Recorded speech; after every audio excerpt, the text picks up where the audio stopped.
Welcome to Mind Your Moments, where we invite you to bloom forward with us as we dive into professional wellness, personal growth, and honest conversations around mental health. She's Anna. And she's Crystal. And together we have over 3 decades of serving the behavioral health space. Let's get to it. Welcome to Mind Your Moments.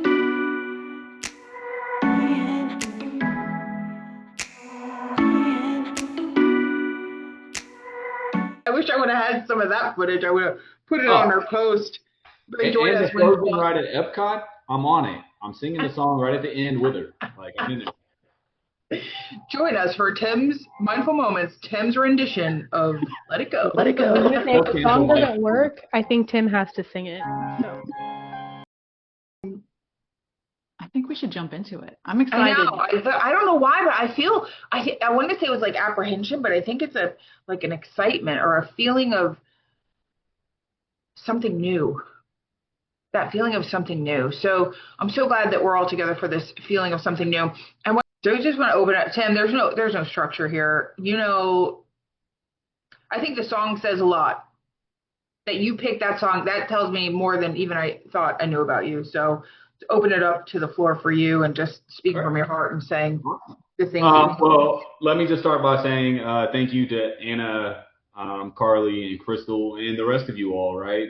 While those three may have been the ones that threw my name out there and asked me to come speak today on a topic that is near and dear to not only my heart, but I know every single person's heart that's in this call today, and those who wanted to be here but couldn't for whatever reason.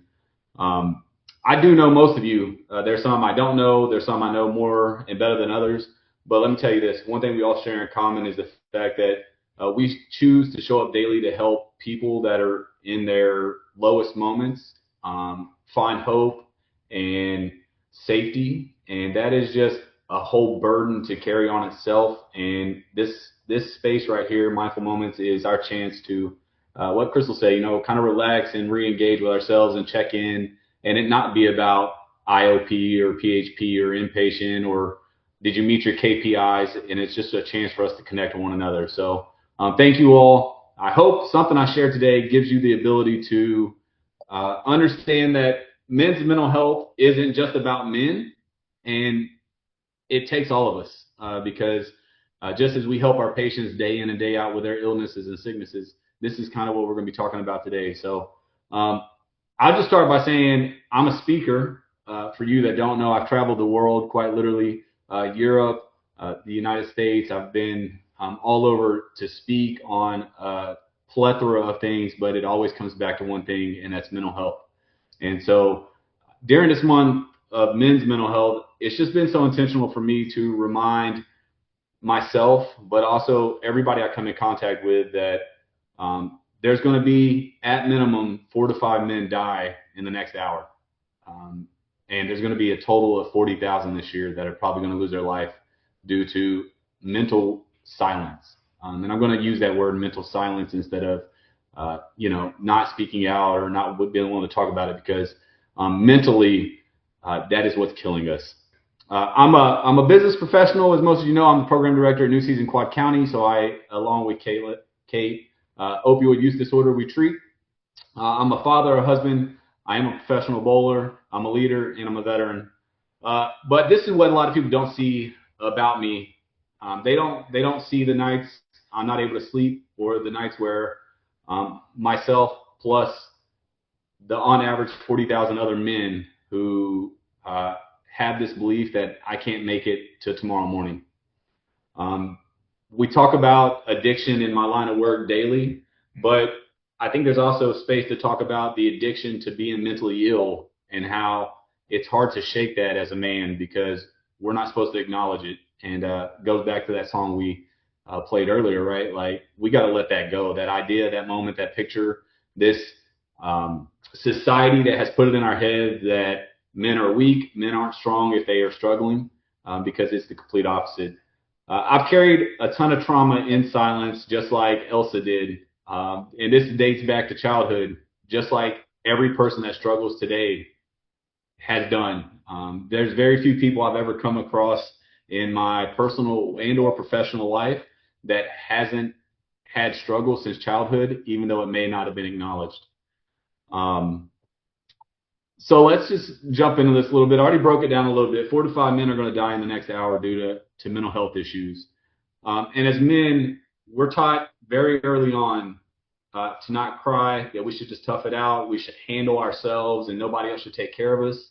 As we get a little older, we're taught we're supposed to be the provider. We're supposed to be the one that goes to work, makes sure everybody's fed and everybody's safe and healthy. And that comes back to also being a protector. So all of us that work in this field, whether we want to admit it or not, we're actually a protector of people. Even though you didn't know that's what you signed up for, that's what you signed up for. Every phone call we get, whether it's during business hours or after business hours, we're a protector. We've become very good at solving problems for everyone else, and I want to just spend a few seconds talking about this. I'm guilty of it, and so are a lot of other people. I can solve Carly's problems when she calls crying about her kids. I can solve Anna's problem when she's stuck or frozen in the community, or when Kate calls me and asks for guidance. I can solve those problems, and you know what? The truth is I have those same questions that I need somebody to solve for me, even though I just gave you the answers at work. So it's an internal battle of not being able to listen to myself, and I think that's what a lot of men struggle with. And I've seen it personally, whether it's in treatment myself with those gentlemen who are struggling, and we're doing the same thing back and forth. Because the problem is inside us. We don't know what to do, but we can speak it out on how to fix it. We hide that. We bury our grief and we suppress our traumas and we numb all the pain. One thing that I think goes under identified is when we're numbing pain, we're suppressing trauma, we're burying grief, we're doing it with work. We're doing it with work. When you are working after you're supposed to be off, not because you have to, but because you're hiding stuff, and you can say, well, I'm working. No, you're not. You don't want to face what's really going on in the world right now. You don't want to face what's going on in your life. You don't want to face the fact that your kids are yelling and screaming and it's stressing you out. You don't want to face the fact that you did something that upset your spouse or partner. So we do it with work, and we're all guilty of it. There's not a single professional that's going to tell me they don't do that, because we do at some point. We do this with alcohol, drugs, anger. How many times have we got angry and we continue to be angry because they don't want to ask me no questions. Nobody's going to ask me about why am I angry. They're just going to go away. And it's a great defensive mechanism to push people out of your life and keep them away from asking what your real problem is. Sometimes we do it with isolation. And I want to say this: sitting in your vehicle before you go into a meeting isn't because you're gathering yourself. You're isolated. It always isn't a negative or detrimental. But if I were to ask the group, I'm sure most of you have said, I sat in the car to decompress because I need a moment. A moment from what? You literally had a 45-minute car ride to wherever you were going. That was your moment. So why do we need to now take more moments? It's called isolation, right? And it's okay as long as you can acknowledge it. And I think that's where we get lost. We don't acknowledge, we don't want to be honest and real about what's going on in our life and what we're doing in the moment. So the problem is that we buried all this pain, and the pain's alive and it's real. It's not going anywhere. It's not dying. Your pain, it's real. It's not fake. Even if we think it's made up, or those outside of us that know it think it's made up, it's not. All right. It waits. The pain waits. The trauma waits. The addiction waits. The mental health waits. And then it demands attention. And what does that look like? That looks like a Baker Act at the Vines. That looks like 90 days at the Phoenix House. That looks like 27 years at the Mac Clinic, because we didn't attend to it sooner than we should have. For me, though, that pain eventually led me into my addiction, my depression, my 3 suicide attempts, a place where I no longer recognize the man, the kid, the father, the husband, the professional, the veteran, the speaker, who the heck I was. And I, to this day, still have those moments where I get on a call and I have to see myself, or I'm in the bathroom getting ready in the morning, and I can't say who was in that mirror or that reflection because I'm not in the right state of mind that day, or in that moment. But it's okay to acknowledge that. I didn't wake up one morning and decide to become an addict. No addict does. Let me just preface that, right? Let me put that into this book. No addict just woke up. I didn't wake up one morning and decide to lose hope or that there was no hope to be had. Uh, I, in my early life, had a lot of struggles.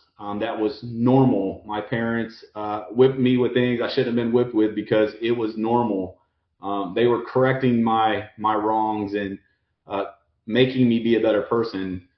Sure, you did, but it's called trauma and it's called physical abuse and it's called do as you're told and don't question me. And as we know in 2026, that was something that a good friend, maybe you've heard of Adolf Hitler, he also did the same thing. If you didn't abide, he just killed you. And while that's an extreme compared to, being spanked or whatever, it's all the same. Uh, so trauma accumulates, shame accumulates, and eventually the weight becomes unbearable to that extent of I packed it away, and now I'm a professional. And guess what? The patient sits in my office and they're telling my story and they have no clue who I am. I'm sitting in an intake and I'm listening to somebody speak my truth and I can't say that's mine as well. Those are all things that we struggle with on a day to day, but that's my rock bottom as a person, as Tim. Tim did that stuff. Tim's been through all of this. I carried losses and I carry secrets and I carry wounds I convinced myself I could manage alone. A broken spine that is now titanium. My shoulders have been replaced. My knees are bad. My mental is completely destroyed, so much so that the government likes to award me monthly for it. But I say that because I didn't give up. And men, I need you that are on this call and the ladies on this call too, I need y'all to understand that it's a choice. It's a choice to wake up because we could choose to not wake up. It's a choice to get out of the bed. It's a choice to go to a meeting and get out of the car instantly and go into life and see what's about to happen because somebody needs to hear you. Somebody needs to hear Tim today. Somebody needed to hear Anna and Crystal and Tiffany and all those other messages that came across from everybody. Just like we had Kate and the other lady who connected over the IOP services. Somebody needed to hear that today. There came a point where I found myself staring in darkness and wondering what was life? Was it worth continuing? And you right there, because I know I'm on somebody's screen, I'm talking to you that's looking in my face. You are or have felt exactly what I just said. Wondering if life is worth continuing. Maybe you've said it out loud. Maybe nobody knows you said it out loud. Maybe you look at your kids and without saying it, wonder if you're the right person for them. Maybe you look at your partner and wonder if you're the right person for them. Maybe you go into work and look at your employees or you look at your boss and you don't know if you're supposed to be where you're at in that moment. Maybe you're smiling today, but it's a lie. Maybe your smile is a lie and you're going to tell somebody else to quit lying today. You have to be honest and real. And if you don't hear anything else, I want you to hear this. The strongest thing I ever did was admit I needed help. But it didn't start with me. It started with my partner. It started with my wife who said, you need some help. And I looked at her and laughed. I said, you crazy. Like I just came home from my third deployment. I don't need no help. You need help.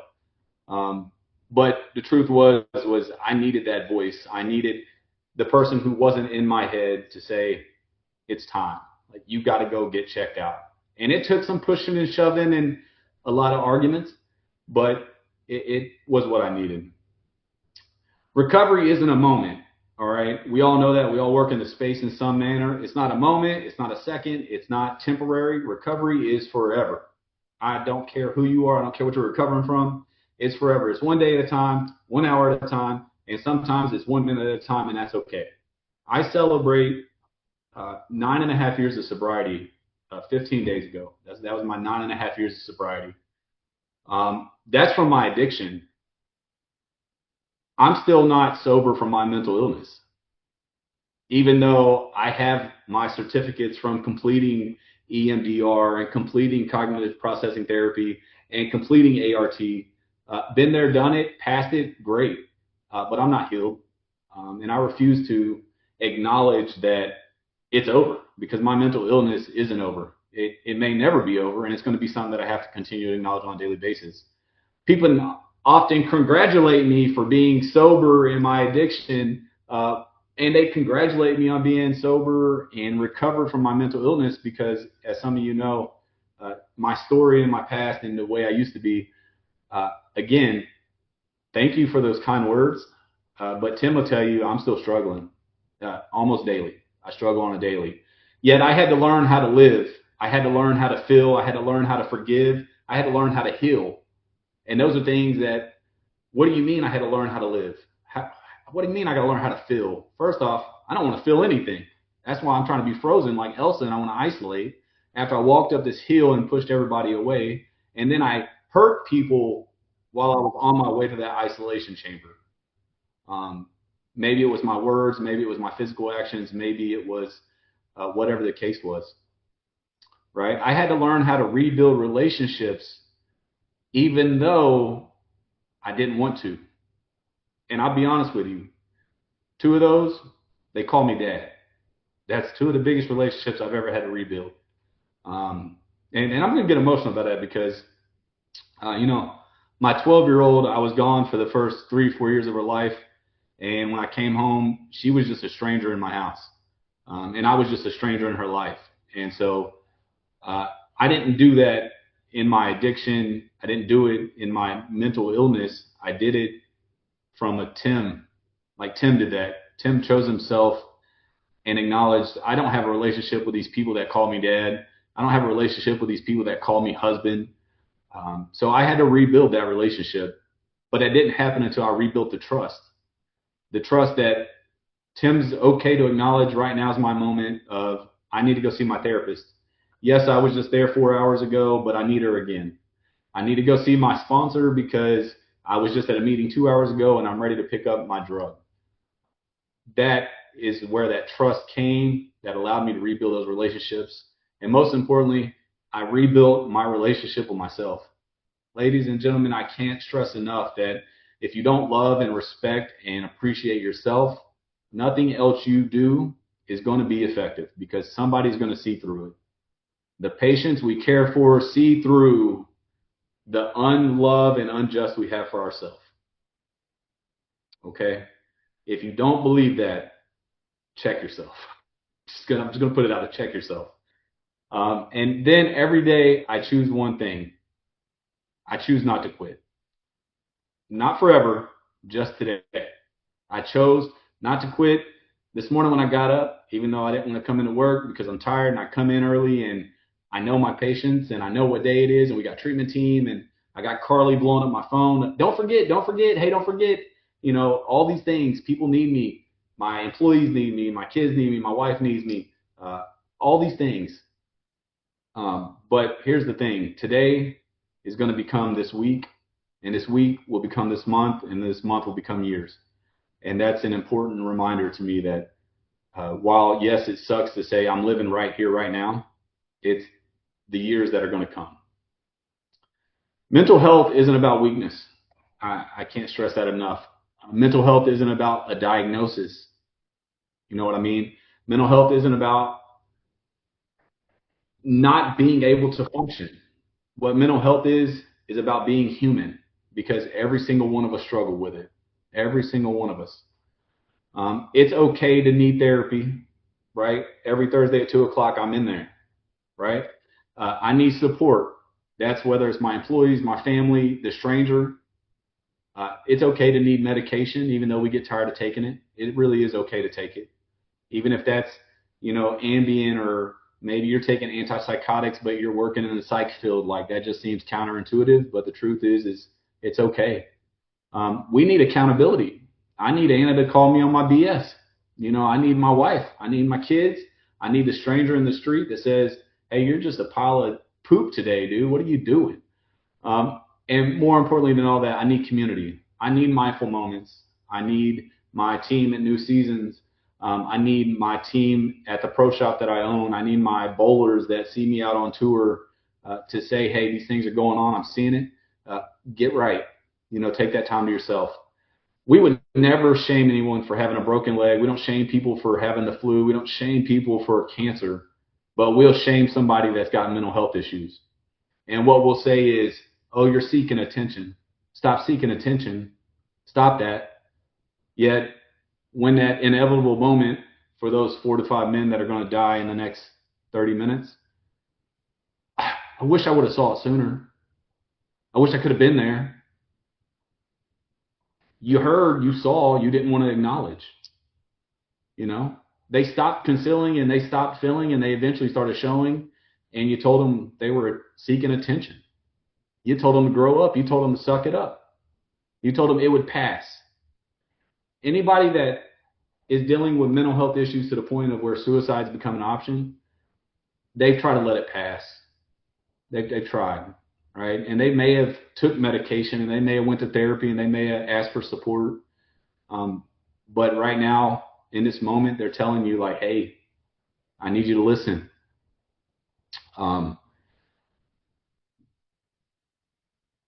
Seeking help is not surrendering, which when I think about surrendering, that means, oh my God, I don't control anything no more. I'm just somebody else is running my life.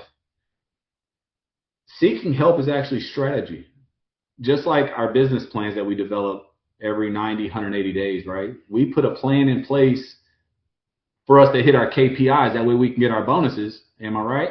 We're going to answer that phone so many times and we're going to admit so many people. That's the strategy. So why can't we have a strategy for our health, our mental health, our health that struggles? The greatest tragedy in men's mental health isn't that men struggle. It's that men have to do it alone. And I said we have to do it alone because society and community has told us that. Now, 2026, let me acknowledge it's getting better. It really is. And there's no denying that, and I don't want to downplay that. But what does the men around us and their mental health issues, what's it look like? Let me tell you, because I'm a man who struggles with mental health issues. I stop answering your phone call. I send you a voicemail. I don't reply to your text messages. I don't reply to your emails. Maybe I get on a call for 27 seconds and then I get off. Maybe I don't turn my camera on. Or maybe we start talking about, I'm fine, and redirect the conversation. Or it's the father that's carrying financial burden or financial stress. The husband, the dad, the brother, the son, because let's not forget our kids, right? Our sons, they're dying too. We won't talk about that at this very moment, but we're going to talk about it. They're battling depression due to their job loss or feeling like they aren't meeting the man standard. What is it supposed to be to be a man? What's that supposed to mean? Because it's different. The teenager pretending everything is okay. And I gotta speak on this. Our teenagers aren't just getting bullied physically anymore. It is 24/7, and it's called electronic bullying because Snapchat, because Facebook, Instagram, TikTok, something happens at school, it's recorded, and millions of people are watching it, laughing at it, thumbs up in it, all this good stuff that is absolutely destroying our teenagers. And if you are one of the folks on this call that work with teenagers, this epidemic that's happening, there is no controlling it. We're not going to be able to until there's parameters put around it. But our teenagers are dying at probably a more alarming rate than us as a society are talking about. I don't need you to fix me, okay? I don't need to be fixed. Men don't need to be fixed. What I do need, though, is I need your ear to listen, and I need your eyes to see. I don't need you to respond. I just want to be able to speak out what is going on in this massive head of mine. Little brain, big head, right? That's me. I need you to just listen. I need my wife to just listen. I need my kids to just listen. My therapist, she doesn't even talk most of the time because I don't want her to, and I tell her that every Thursday at 2 o'clock. I say, sit there. I just need to get this out, right? If I need your input, I'll ask for it. That's what a lot of men want and need. And a lot of that comes from men don't want to become emotional when they hear your feedback, or we're scared that you're going to tell us it's irrelevant. that we're making this stuff up, that it's not as bad as it seems. Because while, yes, you're probably right, it's not as bad as it seems, perception is reality. And if my perception is this is destroying my life, it's destroying my life whether you tell me it is or isn't. The reassurance has its place, and you can reassure me after the fact, not in the moment, because that's my moment of weakness where I'm unloading what's going on with me. Our conversations can save lives. Me to other men, you to other men, you to that random stranger out on the street. Our text messages, and Tim's guilty of it, I don't reply to like 98% of my text messages. I see them though. I appreciate them. I feel the genuine behind them, right? When Tiffany messages me out of nowhere and she's like, yo, I've been thinking about you, bro. What's good? Okay, cool. I'm not replying. Thank you for thinking about me. Just know I'm thinking about you too. And this is one I like to hound on. What's that favorite question we always ask people when we run into them? How are you doing? You don't mean it because you don't have the time to sit there and listen. And if somebody was to open up in that moment, maybe that's that one moment where that person's like, I'm not doing good. I'm ready to quit. I'm ready to kill myself. I'm ready to kill somebody else. Well, you're not prepared to take that on. But you're going to ask that, how are you doing? But as men and people that struggle with mental health, I think it's very important if somebody asks you that question and you're not good, let's acknowledge it. I'm not good today. Do you got time to listen? Do you got time to talk? If you don't, okay, thank you for asking, but I'm really not good today. And in that moment, it allows that person to check themselves. And that's where we come from.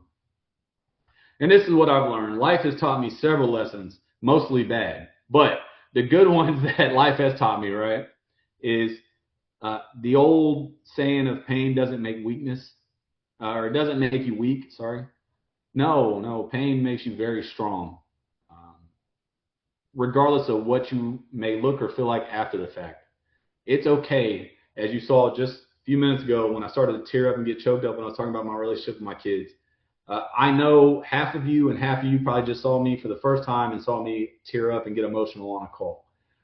That's not weakness. I'm speaking my truth. It may not be your truth, but it's mine, and I'm going to own it. I'm going to speak it, and I hope you take something from it. Surviving doesn't make you broken. We're all survivors. We're all survivors of one thing or another.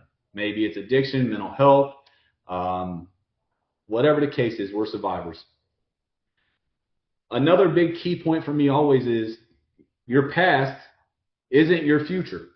It doesn't determine what your future has to look like, because right now in this moment, you can change what the future is going to be. Whether you're an addict, whether you're suffering from mental health issues right this moment, you get to choose right now, what does my future look like?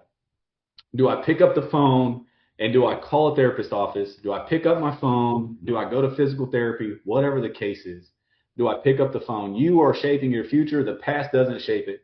Tim's been arrested for felonies. Tim's been hospitalized for 7 months straight. Tim's had 3 suicide attempts. Tim's done a whole lot of crap that would shape my future. However, instead, Tim gets to travel the world speaking, and I get to lead a clinic of 700 plus patients that are going through addiction on a daily basis. I have 23 employees that I get to manage and help grow and build because my past isn't my future. Your scars are evidence that you survived. They may be physical. They may not be physical. They may be something you can see. They may not be something you can see.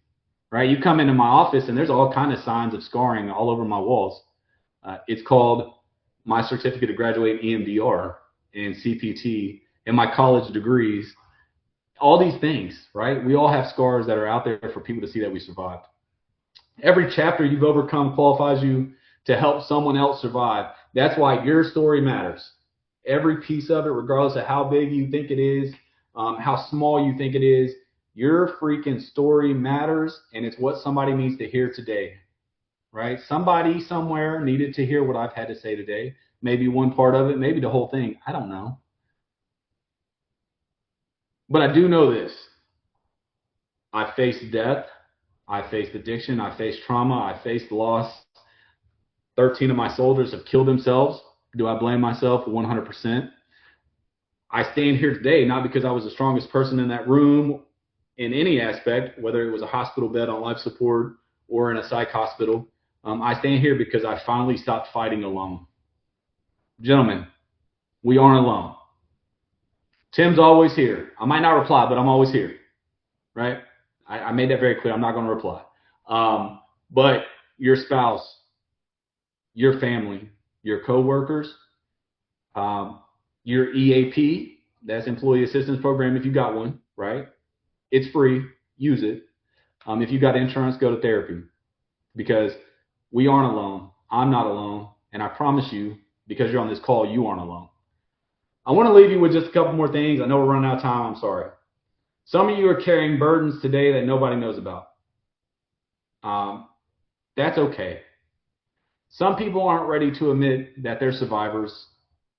And I'm going to throw it out there because I never miss. I'm a survivor not once but twice of being sexually assaulted.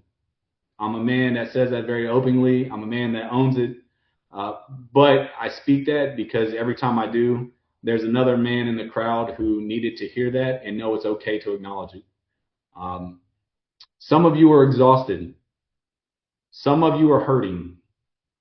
Most of us are, to be honest, because it's the middle of the year and we're doing annual reviews on what we got to do the rest of the year, right? Some of you are one difficult day away from killing yourself. Maybe turning to drugs. Maybe going back to drugs. Maybe going back to pornography. Maybe going back to doom scrolling on Facebook or TikTok instead of being productive. Don't. Your story's not over. Your family needs you. Your friends need you. This world needs you. You need you. Let me put that out there. You need yourself. The goal isn't to be invincible. I'm not asking you to never have a problem. Actually, I'm asking you to acknowledge every time you do have a problem. And I'm asking you to speak it out loud. That way you don't have to hold it in and feel that burden by yourself because it's not something that was created by yourself. And that's the goal. Become honest. Ask for help.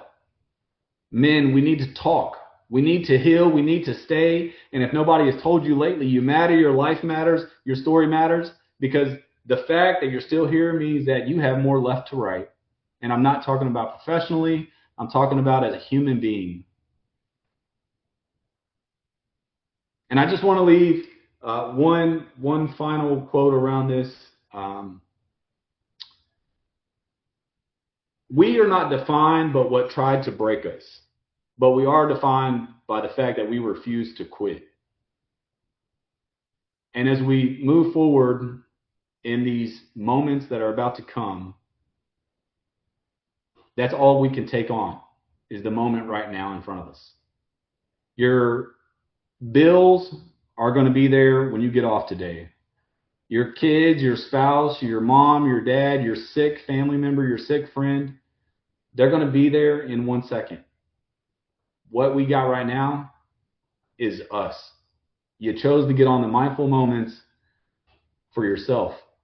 Maybe you did it because you needed the context to put into your little software system, Salesforce, whatever that case is, right?